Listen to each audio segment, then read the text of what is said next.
Dialoguer avec le sacré ce soir. C'est très ambitieux. Je trouve des thèmes très ambitieux parfois. Ça me vient avec ce que je vis finalement.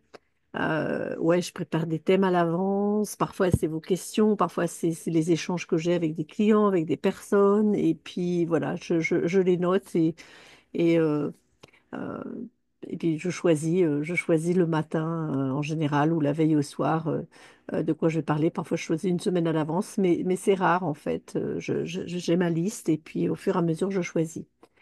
Donc, je vais peut-être me représenter. Toujours l'exercice à faire. Si jamais tu ne me connais pas encore, d'abord, je vous remercie si vous êtes sur YouTube, de vous abonner. Si vous êtes sur Instagram, sur Facebook, donc voilà, vous retrouvez toutes mes vidéos hebdomadaires sur YouTube. Je vous remercie aussi de liker, de commenter, de diffuser parce que c'est comme ça aussi que ça fonctionne. C'est comme ça que ça aide aussi les algorithmes. Si ce que je vous partage vous parle. Donc, je ne suis pas du tout une enseignante. Pour moi, je suis une éclabousseuse de vie. J'aime questionner aussi. Donc, quand on éclabousse, voilà, on pose des questions, on ne prend pas l'eau stagnante, on ne prend pas la vie juste comme elle est. Pour moi, je la questionne. Alors, ça ne veut pas dire que je remets tout en question, mais je questionne. Euh, c'est un peu comme si j'étais euh, dans un espace ouvert et il y a plein de chemins et que je questionne au lieu de me dire je suis devant un mur parce que souvent finalement quand on est devant une difficulté, devant une intensité, on a l'impression d'être devant un mur. Moi, ce que j'appelle les intensités de la vie, bah, par exemple pour moi, ça a été de vivre un cancer en 2015. Après, ça a été bah, la mort de mon fils aîné en août 2020 qui avait 28 ans. Et, et donc, on peut appeler ça des murs, des obstacles, comme on veut. Et souvent, bah, en fait, on regarde que dans cette direction, on est coincé dans cette direction de la difficulté, de l'intensité, de la douleur, de la souffrance. Et pour moi, poser des questions, c'est de se dire, bah, est-ce qu'il n'y a pas est-ce qu'il n'y a pas des issues de secours? Est-ce qu'il n'y a pas d'autres portes? Est-ce que je suis capable de franchir ce mur? Est-ce que finalement, peut-être c'est pas un mur, peut-être qu'il n'est pas solide? Est-ce qu'il y a autre chose? Et donc, je fais tout ça à travers mes livres, et je vais en parler tout à l'heure, et mes accompagnements. Donc, je m'intitule aussi Guérisseuse de lettres, canal de lumière, et donc auteur et conférencière avec voilà, beaucoup de vidéoconférences et quelques conférences aussi en présentiel. Et si vous voulez m'inviter, ben, vous me contactez, puis on voit ce qui est possible. Donc, ce soir, je vais un petit peu parler de ce livre-là. Il va y avoir encore tellement de jours. Donc, il y a le cahier des questions et l'envolée, qui est comme un livre oracle, un livre où il y a des sagesses universelles, justement, où il y a vraiment un dialogue sacré, un dialogue avec le sacré. Mais peut-être d'abord, avant de parler de dialoguer avec le sacré, je voudrais vous relire finalement peut-être la définition du sacré. Dans Il va y avoir encore tellement de jours qui est mon journal des 3 premiers mois de deuil. Mais quand je dis un journal de deuil, les gens se disent, oh là là, ça doit être horrible. Et oui, c'est difficile. Oui, c'est intense. Et c'est aussi un journal de deuil qui est un peu différent peut-être. D'abord, chacun est différent et chaque histoire est différente. Mais dans ces 3 mois-là, dans ces 3 premiers mois, j'ai osé ouvrir des espaces. J'ai ouvert l'espace de la gratitude en particulier, ce qui peut paraître assez invraisemblable, un peu incongru dans un deuil et surtout le deuil d'un enfant. Et voilà, donc il y a plein de choses différentes. Donc à un moment, en fait, je parle, donc dans ce livre, je m'adresse en fait à mon fils, donc je lui parle, c'est plutôt un monologue hein, quand même. Alors, il y a quelques réponses, mais c'est plutôt un monologue. Et donc, je me souvenais de son enfance. Et donc voilà, je disais, je devrais arrêter de te glorifier autant et t'envoyer un peu balader. Tu nous as souvent cassé les pieds, à vous. Là aussi, tu nous casses les pieds. Je ris. Sacré loulou. Il s'appelle Louis. Ouais. Oui, tu es sacré. Donc, sacré se dit des choses qui méritent d'être vénérées inviolablement, caractère de ce qui transcende l'humain par opposition au profane, qui a un rapport avec le divin. Donc, Dialoguer avec le sacré. Donc, après, bon, voilà, je dis, tu es sacré, tu transcendes ton humanité, tu es d'essence divine. Donc, pour moi, dialoguer avec le sacré, c'est vraiment dialoguer euh, à partir aussi de notre propre espace sacré.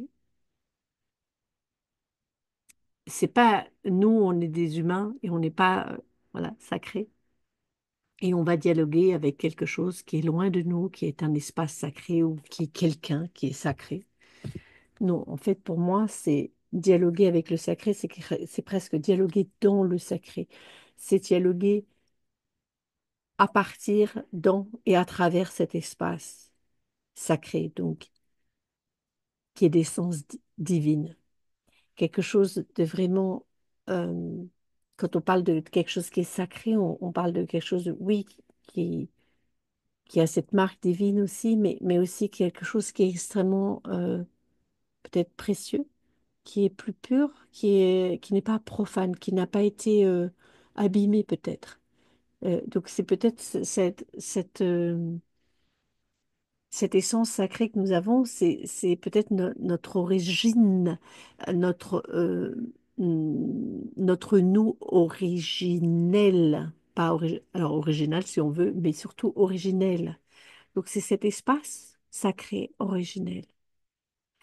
Et pourquoi ça m'est venu de parler de ça? Parce que donc ce week-end, là, bon, samedi et dimanche, j'étais en salon bien-être, et je proposais sur le salon, je propose, et c'est quelque chose que je propose aussi en ligne comme accompagnement, c'est mon accompagnement de base en fait, qui n'est pas vraiment un accompagnement, qui est plutôt une guidance, et donc j'appelle ça une guidance sacrée.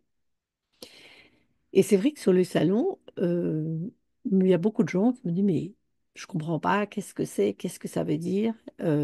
Parce que, en fait, souvent dans le mot guidance, ben, il y a des gens, ils cherchent plutôt quelque chose qui ressemble à de la voyance, la médiumnité. Et je ne dis pas que la voyance ou la médiumnité n'est pas sacrée, mais ils cherchent une guidance euh, qui est plus à partir d'un espace. Alors, je ne peux pas dire que c'est terrien, mais à partir d'un espace. Ou peut-être on est dans les personnes sont dans leur considération ici humaine, totalement humaine, et veulent des réponses concrètes par rapport à cet espace concret aussi dans lequel ils circulent, donc dans la 3D si on veut.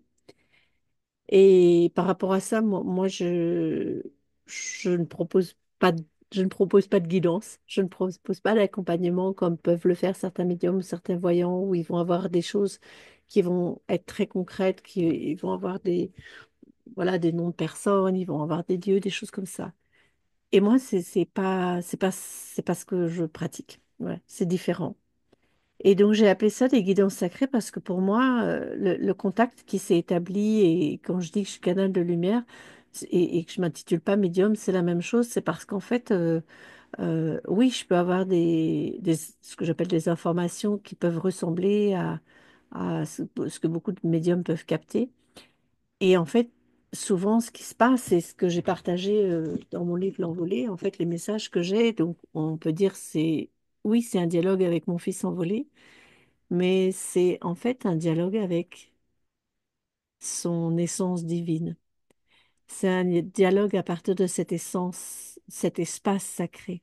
C'est pas du tout un dialogue avec qui il était. C'est pas du tout un dialogue avec, on va dire, une personnalité qui serait devenue, une entité qu'il serait devenu. Mais c'est vraiment un dialogue avec son essence divine. Et son essence divine, elle n'est plus du tout individualisée, elle n'est plus du tout personnalisée. Et c'est d'ailleurs quelque chose qui m'a demandé à un moment où il me dit, alors est-ce que je vais retrouver mon passage parce que là j'ai pas mis de marque-page où on a discuté sur le détachement et donc où il m'a dit carrément vraiment voilà le détachement. Euh, de d'oublier jusqu'à son prénom en fait, de ne plus m'attacher en fait à une personnalité. Donc c'est pour ça que je parle d'espace sacré et d'accepter que ce soit un dialogue qui soit différent. Donc, par exemple, là, dans l'envolée, c'est détache-toi. Détache-toi encore plus de moi, de ce que tu as connu de moi, de ce que tu crois savoir de qui j'ai été, de ce que tu crois que je suis devenue. Détache-toi de moi, de tout, etc. Donc, et après, voilà, le monde commencera à vibrer autre chose que la haine et l'enfermement par ton détachement de moi, même de mon être infini. Être infini. Et après, voilà, oublie mon prénom, ne me définis pas. Donc, c'est vraiment cet oubli. euh, et- En fait, c'est quand il me dit détache-toi, c'est voilà, décroche-toi de tout ce qui nous a liés euh, et deviens en communion. En fait, quand se détache, on peut entrer dans cette communion. Bon, voilà, je vous laisse. C'est page 152. Enfin, il y en a, il y a tout un message. Et donc, c'est l'invitation qu'il m'a donnée, euh, c'était voilà, de ne plus être en lien avec une personne. C'est pas facile, hein. Donc après, j'ai dit pas mal discuté avec lui. Je dis, mais dis donc, c'est vachement exigeant. Il me dit, mais tu crois que je t'ai choisi pourquoi comme mère? Enfin bref, il y a toute cette conversation-là. Euh, Ce qui m'empêche pas de parler de lui, de qui il était, de temps en temps, de m'adresser à lui, hein. Je reste aussi, j'ai aussi ma part humaine qui reste là. Et cependant, c'est vraiment s'ouvrir, voilà, à l'essence divine, s'ouvrir à cet espace sacré et sortir des individualités. C'est un petit peu comme si on devenait, enfin, accepter en fait d'être une petite partie du tout, donc un petit grain de poussière et être ou être une goutte d'eau de l'océan et être avec toutes ces gouttes de l'océan et être être complètement en communion avec l'océan. Donc être cet espace sacré, c'est ne plus être moi, ma petite goutte de l'océan là et est unique et qui est particulière et qui est aussi voilà mon histoire, ma vie, etc. Et je veux absolument parler à l'autre goutte, celle était mon fils sur terre. Alors qu'en fait maintenant avec lui c'est une communion, donc c'est s'ouvrir en fait dans cet espace sacré. Et dans cet espace sacré, c'est pas un espace qui est en dehors de nous. C'est un espace qui nous englobe. C'est ma vision des choses, hein. Moi, je vous propose et puis vous disposez et vous pouvez me dire, bah, ça me parle pas, ça me parle, voilà, j'interroge. Mais pour moi, voilà, c'est ce que je ressens. Euh, c'est cet espace et qui nous englobe et, et que peut-être on a comprimé en nous aussi, qui est aussi en nous et qui est à travers nous, en fait. Il n'y a pas de séparation. C'est vraiment quelque chose qu'on peut ressentir très fort. Et quand vous lisez le chapitre sur le détachement dans l'envolée, c'est vraiment quelque chose que vous allez pouvoir laisser infuser et ressentir. Peut-être que vous avez déjà eu ce genre d'expérience. C'est pas facile. Moi, je sais qu'avant la mort de mon fils, le concept du détachement, c'était un concept qui était un peu loin de moi, hein. C'était un peu. Et puis juste après sa mort, et en fait, c'est quelque part, à partir du moment où il est mort, j'ai commencé à capter et à percevoir, même s'il y avait ce déchirement, cette douleur du détachement physique. Pour le coup, là, c'était vraiment un détachement. Et, mais il y avait aussi ce concept donc, du détachement où on n'est pas, on n'est pas lié, on n'est pas attaché et on est en communion, qui est devenu quelque chose que j'ai capté, en fait, qu'il n'y avait pas de séparation. C'est ça, en fait. C'était pas me détacher de lui, de qui il était, mais c'était quelque part, quand on est en communion, on peut être en communion euh, parce qu'on n'est pas attaché.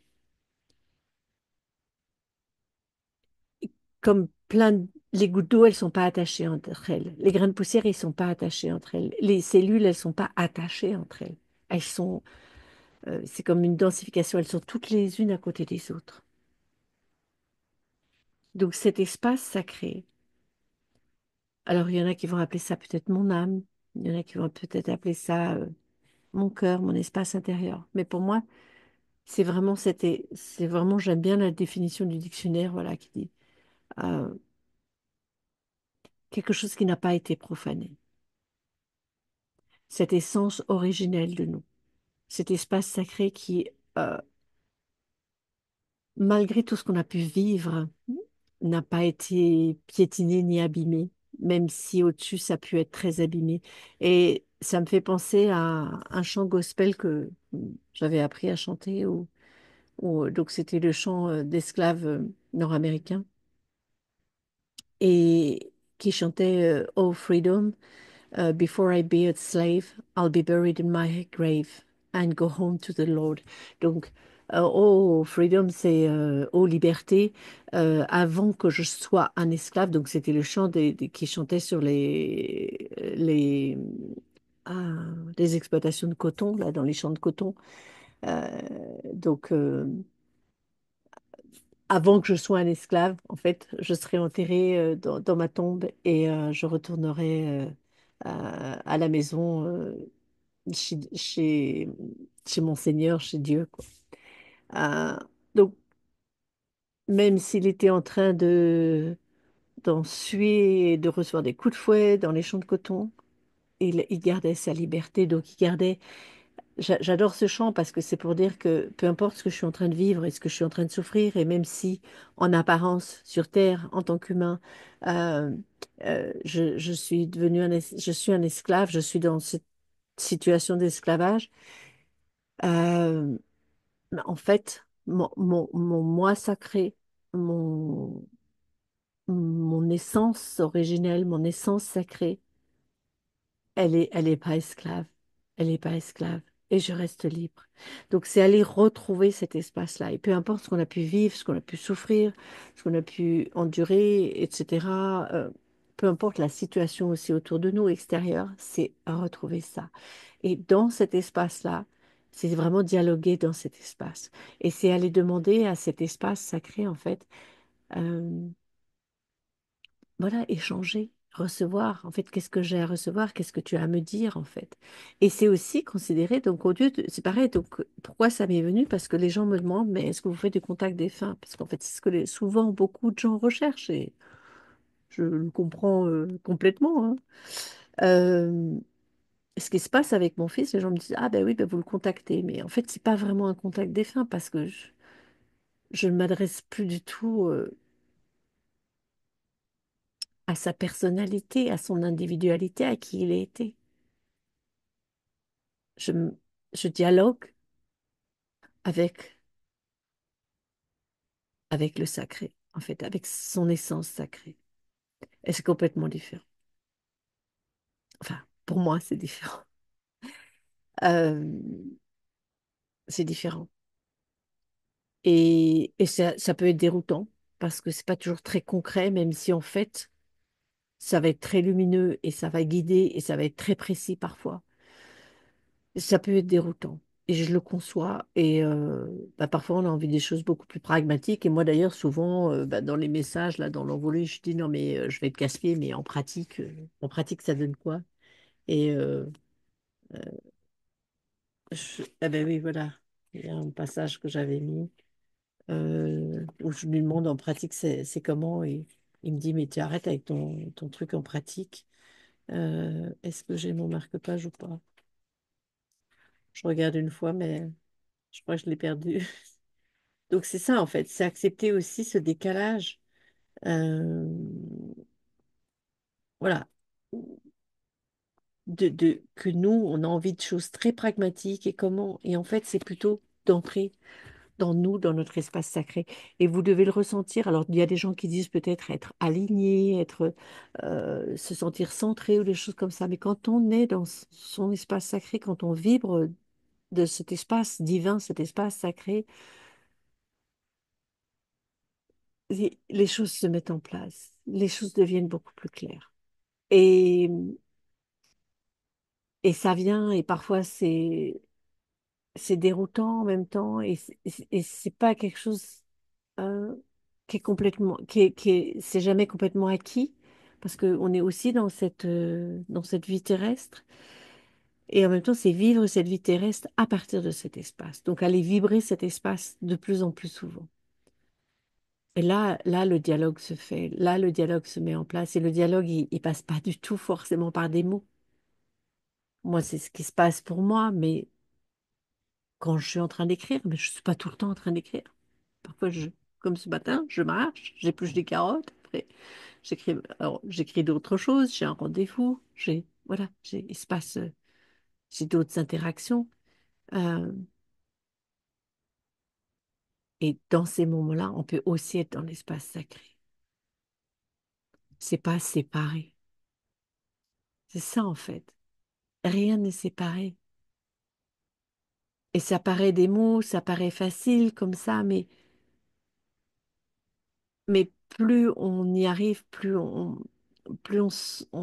il y a un moment et ça fait tilt en fait. Moi, je sais pas, je vais être très pragmatique, mais c'est un peu comme on m'expliquait des problèmes de maths et puis on pouvait me les répéter pendant un moment, etc. Puis ça faisait pas tilt. Et à un moment, ça fait tilt, on le capte, on le ressent. Et parfois, ben, peut-être qu'on n'en a jamais entendu parler et que c'est quelque chose qu'on va ressentir spontanément. Mais parfois, en fait, on va en entendre parler, on va se le redire et va avoir l'impression de s'en approcher. Et puis, à un moment, ça va faire tilt. Et là, on va le reconnaître, on va le ressentir. Donc, voilà, c'est ce à quoi je vous invite. Et je vous souhaite vraiment de dialoguer avec le sacré, mais de dialoguer, on va dire, à travers cet espace sacré et où- auquel vous appartenez, dans lequel vous êtes englobé et dans lequel aussi euh, tous les êtres, qu'ils aient des corps ou pas de corps, sont englobés. Je vous laisse m'envoyer vos commentaires, vos réactions, partager, diffuser et je vous dis à la semaine prochaine. Et vraiment, si vous avez des envies de thèmes, partagez-les moi avec vraiment avec plaisir pour voilà, si vous avez des questions et puis on en parle en vidéo. Et je vous dis à très bientôt. Je vous remercie d'avoir été là.